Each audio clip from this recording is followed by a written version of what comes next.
From Keene in the Shire, the Liberty Media capital of the world, this is Daryl W. Perry, host of FPP Radio News for Monday, March 16th, 2015. Silver is trading at $15.61 per ounce. Gold is valued at $1,156 per ounce. And according to BitcoinAverage.com, the average price of Bitcoin is $293. Antiwar.com reports another day has come and gone, and another 24-hour period of calm in East Ukraine, with no casualties reported on either side, though both continue to complain that the other has been incomplete in withdrawing heavy weaponry. As required by the Minsk ceasefire deal, Ukrainian President Petro Poroshenko has submitted to Parliament a draft law that will grant a status of comparative autonomy in the rebel East, with an eye towards settling the conflict. You'd think everything was going exceedingly well, but Poroshenko is still griping, claiming Russia is breaking the ceasefire constantly and demanding that the international community impose punitive sanctions on them.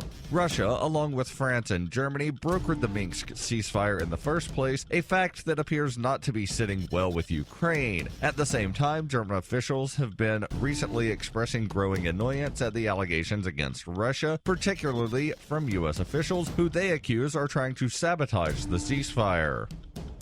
For over 35 years, Robertson Roberts has been a trusted source for buying and selling your investment-grade precious metals. They also take Bitcoin for precious metal purchases and permanently removed the minimum purchase order for all orders paid in the digital currency. Call Robertson Roberts today for knowledgeable advice on investing and a forward-thinking approach to new technologies. 850-478-5270 or online at rrbi.co.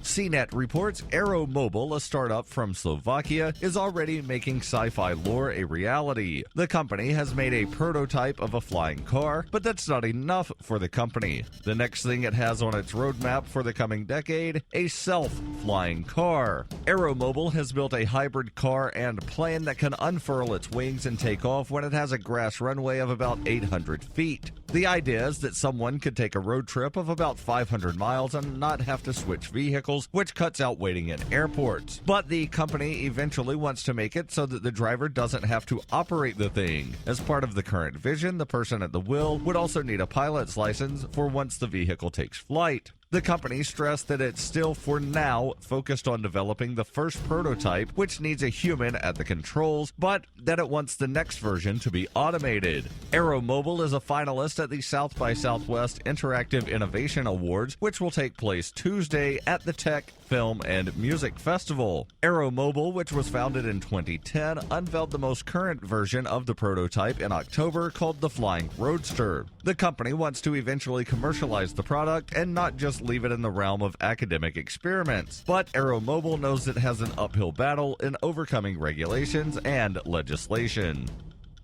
FPP Radio News is brought to you by Coinbase. Coinbase is a simple and secure online Bitcoin wallet for sending, receiving, and storing Bitcoin. Coinbase also allows you to buy and sell Bitcoin using a bank account or use their tools to accept Bitcoin as a merchant. Opening a wallet is quick and easy, and for merchants, there are no transaction fees on the first $1 million worth of transactions. Get started at coinbase.fppradio.com. The BBC reports Venezuelan President Nicolas Maduro has been granted the power to govern by decree until December 31st. The measure was approved by the National Assembly, where Maduro's party has a majority. He requested the approval of the enabling law after the United States issued new sanctions against Venezuelan officials. The opposition says he is using the incident to amass power and divert attention from the economic crisis. Maduro said he needed the special powers to deal with the threats posed by the United States, which he accuses of meddling in Venezuelan affairs. National Assembly President Diosdado Cabello said they know they have made a big mistake. This is an act of aggression against all free countries in the world who are not willing to accept American imperialism. Maduro addressed thousands of people who joined them in an anti-imperialist demonstration, saying they may have the power of the dollar and the power of the media, but we have something they don't, the power of integrity, adding, "This legislation gives me the power to defend peace and sovereignty." This has been FPP Radio News, online at fppradio.com.